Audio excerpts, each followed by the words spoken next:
Audio article by the Common Constitutionalist entitled, "Can We Please Repeal Dodd-Frank Already?"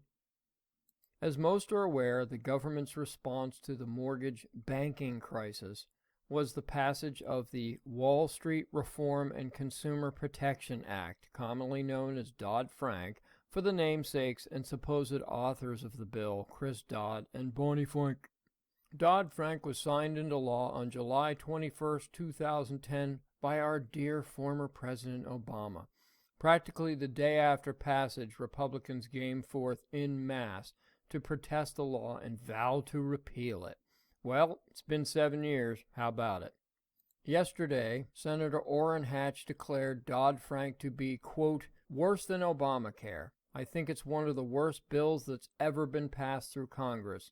Hatch added that, quote, to treat all these banks like they're a bunch of crooks and you have to watch everything they do is, I think, beyond the pale, unquote. Naturally, those on the left are all a-Twitter, insisting that the infinitely more competent federal government must continue to keep these crooks and incompetents on Wall Street in check. Without government intervention, Wall Street and mortgage banking would look like the Wild West. So who's right and who's wrong? And just why did we need the overburdening Dodd-Frank law to begin with? Well, you can judge who is right or wrong, but to find out, we must strap ourselves in and set the Wayback Machine to the Carter-era 70s, a hit. It all started with the Community Reinvestment Act, the CRA, which was promoted and signed into law by progressive interventionist President Jimmy Carter.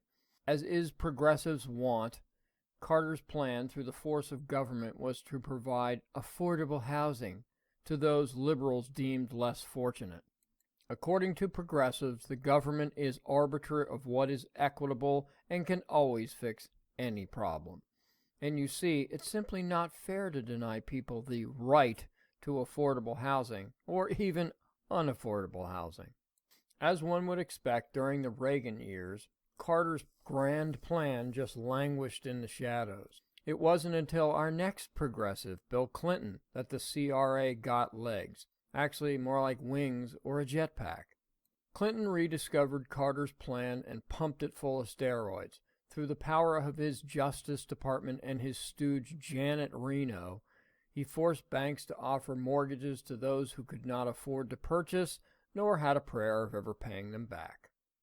Reno threatened banks to make these loans with regulations and stiff penalties, so the banks in turn were forced to come up with ways to make the mortgages more palatable, such as interest-only and no documentation loans. If one were of the preferred or protected class, one would not even have to prove he or she was employed. All this so the Clinton administration could show the voters how under Bubba's rule, the American dream of owning a home could be realized. So where did that leave the banks? In a mighty tough spot. The government forced them to make bad loans, thus sticking them with a lot of worthless mortgages from people who couldn't pay them. Well, the banks could not just sit on this worthless investment, so with the aid of the corrupt quasi-government Fannie Mae and Freddie Mac, the banks packaged the loans and called them mortgage-backed securities. The banks then sold these investments to unsuspecting buyers who thought they would have a nice, steady, and stable income stream. Of course, the buyers were wrong, and upon discovering they had been duped, they simply repackaged the mortgage-backed securities and resold them. Eventually, the scheme ran its course when there were no dupes left for whom to sell. During this time, the George W. Bush administration tried to clamp down on Freddie, Fannie, and the banks, but were descended upon by powerful Democrats such as the aforementioned Barney Fwank, Dodd, and now Maxine Waters. The Dems claimed that all was well, and those trying to solve the problem just wanted to deny minorities the American dream of home ownership.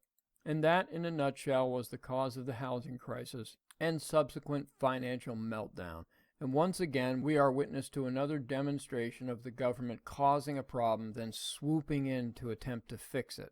Like Obamacare, every word of Dodd-Frank must be repealed. Thank you for listening.